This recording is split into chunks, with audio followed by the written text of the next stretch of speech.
There have been many occasions in wrestling where superstars are in the ring and become legitimately pissed off with their opponents. This could have been because something happened backstage prior to the match, or their opponent did something in the ring which really ticked them off. Sometimes they go backstage and take out their anger, and on other occasions, they remember the incident so that they can dish out a receipt at a later date. In this video, we look back on 10 specific times a wrestler got legitimately mad at their opponent.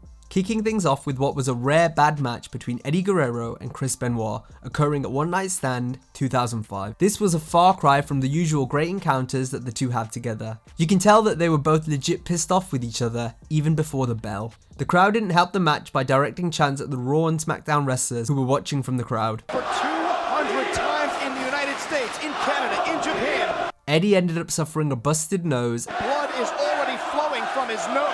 And would then be slightly out of position for the crossface, which he ended up submitting from. Benoit and Eddie would continue to stare holes through each other after the match. You can even see Eddie mouth the words, "I owe you one." Eddie was reportedly not happy that he would be losing to Benoit because he felt the loss would hurt his momentum, and he was in the middle of a personal feud with Rey Mysterio on SmackDown. The match with Benoit would take place just 5 months before Eddie Guerrero would pass away, which may further explain Eddie's condition in the match, as it was during this time that Eddie would be usually seen hunched over in pain backstage before and after he wrestled. This wasn't the first time Eddie had been unhappy due to what happened in the ring, as just 9 months prior to the One Night Stand match, Guerrero would be beaten down by Kurt Angle's henchmen at the time, Mark Jindrak and Luther Reigns. Once Eddie got backstage, he would take his frustration out on Angle by saying how Kurt tried to hurt him despite Angle barely having touched Eddie. This led to a backstage altercation which Angle explained on his podcast. Eddie was pissed and he got in my face and he's yelling and he's spitting, so I pushed him. He tried to double leg me and I got him in a front face lock and started choking him out, and Big Show broke it up. John Bradshaw Layfield goes to Eddie and says, "Why would you double leg an Olympic gold medalist?" And Eddie says, "Because I'm freaking stupid, that's why."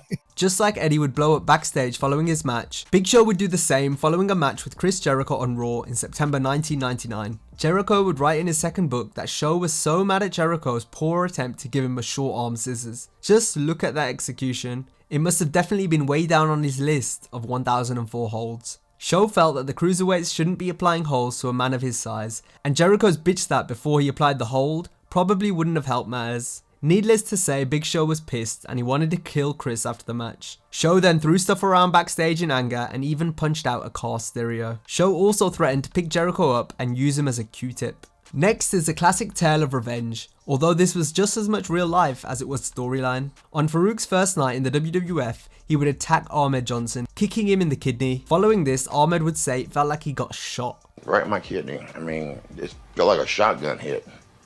And I was like, oh, I'll be damned. He had no idea anything was wrong until later that night, when his breathing began to change, which led him to going into hospital and ended up being out of action for a month with a kidney injury as a direct result of FAAROOQ's stiff boot. Ahmed would say he believed FAAROOQ kicked him so hard on purpose, as he felt FAAROOQ was jealous of his success. FAAROOQ later admitted that it was in fact a receipt to teach Ahmed a lesson for being stiff with other wrestlers in the past. But that saga didn't end there, as 8 months later Ahmed would finally get his revenge. He got a receipt for it. By delivering a stiff spinebuster to FAAROOQ in a match, driving his head down, causing FAAROOQ to break a couple ribs. I got to the point where I sent him back to the hospital. I gave him a spinebuster and drove my head in his ribs and broke a couple of his ribs. As we've seen so far, wrestlers can show their legit frustrations with their opponents in various different ways, and Shawn Michaels demonstrated this at the 1996 SummerSlam in his match with Vader. Shawn went to the top rope and was to attempt an elbow drop that Vader was supposed to dodge by moving out of the way. Vader, however, never moved as Shawn landed on his feet, and then he began to visibly berate Vader for forgetting the spot. Never in my life had that happened to me. Everyone forgets spots, and even Shawn forgets spots. Well, if you forget something, boom, you do something else, then you come back to it, right? I mean, it's called wrestling. Brought to tears by HBK, Vader's time got worse, as it became clear he was not going to become the company's next monster heel. Instead, at a pay-per-view, Vader was forced to refer to himself as a fat piece of shit by the writers. I'm nothing but a big piece of shit. A big fat piece of shit.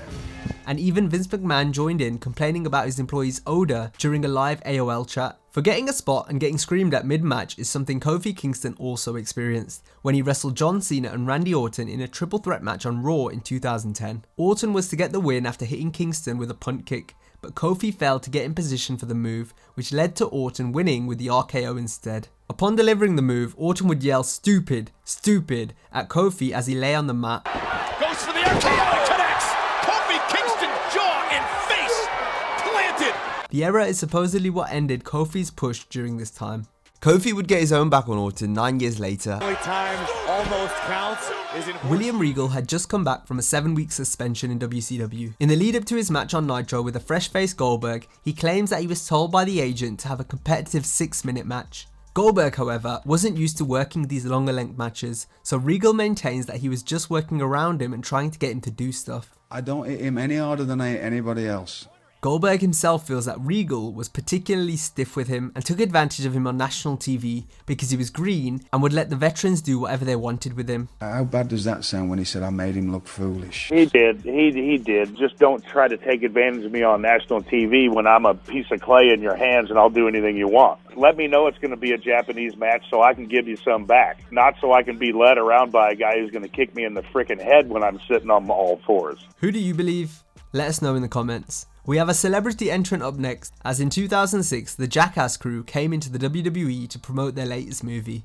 It was scripted that Umaga would come in the ring and beat them down on an episode of Raw. Umaga delivered his usual stiff shots as he would with any other wrestler, but things turned bad due to Steve-O's lack of awareness to sell the move properly. He would end up laughing at his co-star Chris Pontius, but Umaga felt disrespected because he wasn't selling his beatdown. Umaga came back in the ring to deliver a brutal splash from the top rope. I don't know that I have to play dead, so I keep moving around, and he's not done beating me up. Steve-O continued to move around instead of appearing knocked out, to which Umaga then beat Steve-O into a blackout with an incredibly stiff elbow. Public Enemy spent 2 months in WWE in 1999 after their time in ECW, and their most notable appearance was losing a squash match to the Acolytes. They came in late that day, which in Bradshaw's eyes was a sign of disrespect, and further added to the animosity between the two teams due to Public Enemy's ties with WCW at the time. They then came up to Bradshaw just before he went out, telling him that they no longer wanted to do the spot with the table. This pissed off the Acolytes even more, and Ron Simmons basically said if they don't want to take the table, we'll take the table to them. They then went on to deliver a brutal beatdown. Sometimes it has to get to that, and it's unfortunate, but it happens. They're not stopping, Terry. They don't care about the belt. Wasn't stiff then, it was real. Our final moment on this list is a receipt, but not the kind we're used to. You see, a traditional receipt occurs when a wrestler accidentally cracks his opponent stiff in the jaw, and they can expect something as hard right back. But in this case, it's defined as if a wrestler inflicts brain damage upon their opponent and leaves them permanently blind in one eye. The opponent is therefore within their right to attempt to murder them. At Living Dangerously 2000, Vic Grimes, per New Jack's telling of the story, had to be dragged into executing the agreed upon stereo balcony dive spot, and he fell harder and faster right on top of Jack's cranium. New Jack missed a month of action, despite requiring far longer to recuperate. The receipt took place after New Jack and Grimes had already cooperated through a match at Hardcore Heaven later that year. A couple years later, at XPW Freefall, the two competed in a match where New Jack missed a fairly obvious target, that being about 100 tables, and sent Grimes directly onto the apron from about 40 feet. I wanted him to hit the floor, I just didn't throw him hard enough. I was trying to throw his ass to the floor. Go, please, go! Absolutely ridiculous. So there you have it, folks. 10 times a wrestler got legitimately angry with their opponent during or after a match. If you enjoyed this video, be sure to give it a like and subscribe to the channel. Also, do check out our similar video on 10 infamous receipts in WWE history. Have a great day, and I'll see you next time.